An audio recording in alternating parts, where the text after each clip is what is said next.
क्या हाल है मेरी जनता के। तो यारो, कल हमने तीनों तरह के मोड्स ऑफ न्यूट्रिशन पढ़े थे जो कि अलग अलग लिविंग बीइंग्स या अलग अलग ऑर्गेनिजम्स में होते हैं। तो आज सबसे पहले मोड पे हम कुछ एक्स्ट्रा रिसर्च करेंगे जो है ऑटोट्रोफिक। ऑटोट्रोफिक में यारो मैंने आपको बताया था कि ऑटोट्रोफिक मोड ऑफ न्यूट्रिशन कौन परफॉर्म करता है? Plants. Autotrophic modes of nutrition plants perform करते हैं। अब ये प्लांट्स ऑटोट्रोफिक यानी खुद फूड बनाना, ठीक है। तो प्लांट्स अपना खुद का फूड कैसे बनाते हैं? सबसे पहले तो जैसे हमारे लिए हमारा खाना हमारी मम्मियाँ या किसी के लिए पापा या कोई कोई तो खुद भी बना लेता होगा, तो ऐसे ही प्लांट्स के लिए खाना बनाते हैं उनके लीव्स।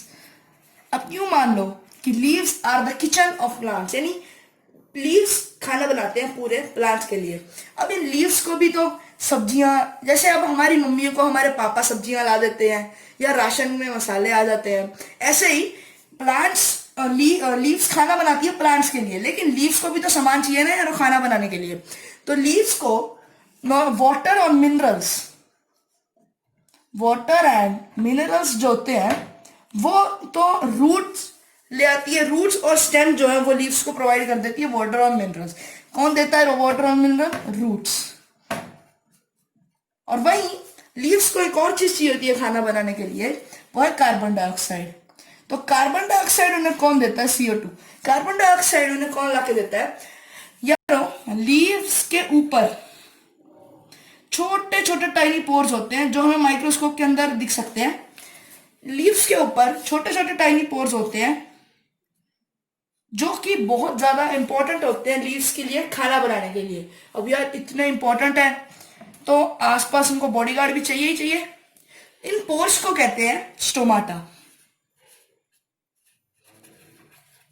लीव्स में जो टाइनी पोर्स होते हैं जो उनको CO2 देते हैं और कई इंपॉर्टेंट फंक्शंस परफॉर्म करते हैं, उन पोर्स का नाम है स्टोमाटा। इतने इंपॉर्टेंट है, प्रोटेक्शन भी चाहिए, बॉडीगार्ड चाहिए यार, अपने इज्जत होती है कुछ। तो अब इनको प्रोटेक्ट करने वाले जो सेल्स होते हैं वो होते हैं गार्ड सेल्स। अब जैसे यारो ये एक लीव है, मेरे को पता है मेरी ड्राइंग गंदी है, कमेंट में मत लिख देना। इसके ऊपर टाइनी पोर्स होते हैं। ये अगर इसको हम थोड़ा जूम करके देखें तो ये कुछ इस तरह से दिखेगा, ये स्टोमाटा, और इसके अराउंड किडनी शेप के गार्ड सेल्स इसको पूरी तरह सराउंड कर लेते हैं। ये होते हैं गार्ड सेल्स, और ये बीच में जो है छेद है इसे कहते हैं स्टोमाटा। तो ये होता है हमारा स्ट्रक्चर ऑफ स्टोमाटा। आगे, अब जिस प्रोसेस से यार हमारे प्लांट्स जो होते हैं, प्लांट्स जिस प्रोसेस से फूड बनाते हैं, अब फूड कौन बनाता है उनके लिए वो मैंने आपको बता दिया। लीफ कैसे बनाते हैं अब वो बताना है। Photosynthesis, this is the process to the process by which plant make their own food is known as photosynthesis.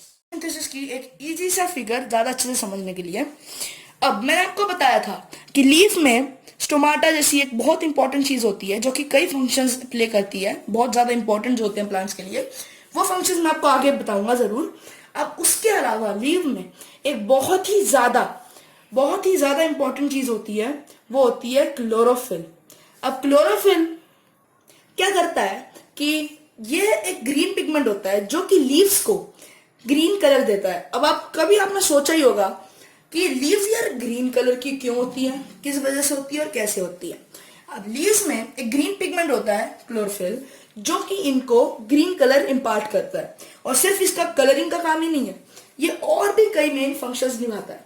अब फोटोसिंथेसिस का सबसे पहला स्टेज इसी की वजह से पॉसिबल हो पाता है। अब फोटोसिंथेसिस में क्या होता है? फोटोसिंथेसिस में क्लोरोफिल सनलाइट की सारी हीट, सनलाइट की एनर्जी अपने अंदर सोख लेता है। सनलाइट की एनर्जी एब्जॉर्ब कर लेता है, ये अपने अंदर खींच लेता है, ठीक है। और ये एनर्जी, इस एनर्जी का यूज होता है फूड को सिंथेसाइज करने में, जो फूड बनेगा या फूड प्रिपेयर करने में। अब क्लोरोफिल और सनलाइट की मदद से यहां हमारा फूड बनना शुरू हो चुका है। क्या होता है? इस प्रोसेस में सबसे पहले मैंने आपको बताया था लीव्स के अंदर जो स्टोमाटा होता है वो CO2 अपने अंदर ले लेता है। Roots waters and minerals, roots जो होती हैं वो वाटर्स एंड मिनरल्स को लीव्स तक पहुंचाती है स्टेम की हेल्प से। ये सारा एक पैसेज क्रिएट होता है जिनको कहते हैं वेसल्स। तो अब CO2 मिल गया, वाटर्स और मिनरल मिल गए, ठीक है। क्लोरोफिल ने सनलाइट की एनर्जी ले ली, तो अब फोटोसिंथेसिस की प्रोसेस स्टार्ट हो चुकी है। अब इसका नाम फोटोसिंथेसिस क्यों है? फोटोसिंथेसिस इसका नाम इसलिए है क्योंकि ये सन की एनर्जी में बनता है। सन यानी फोटो, टू कंबाइन यानी टू बनाना, बनाने को कहते हैं सिंथेसाइज। अब फोटो यानी सन की एनर्जी, फोटो प्लस खाना बनाना यानी सिंथेसाइज, फोटोसिंथेसाइज को हमने कंबाइन करके एक वर्ड बनाया फोटोसिंथेसिस। अब इस हर प्रोसेस का एक इनपुट, प्रोसेसिंग और आउटपुट होता है। इसमें इनपुट क्या क्या था? CO2 इनपुट था, वाटर्स एंड मिनरल्स हमारी इनपुट थी, क्लोरोफिल की प्रेजेंस में और सनलाइट की प्रेजेंस में हमने बनाए कार्बोहाइड्रेट यानी जो होते हैं प्लांट के फूड, प्लस हमारे लिए ऑक्सीजन। तो इसका मतलब क्या हुआ? इनपुट क्या क्या हुआ? CO2 input, waters and mineral input, chlorophyll के जरिए सन की एनर्जी खींची गई और इस प्रोसेस से इसमें प्रोसेसिंग हुई और जो आउटपुट निकला वो थे कार्बोहाइड्रेट्स प्लस O2 ना। इसका एक इक्वेशन कैसे फॉर्म हो सकता है? इसका इक्वेशन सबसे पहले हम लिखेंगे इनपुट जो कि थे CO2 प्लस वाटर, किसकी प्रेजेंस में? क्लोरोफिल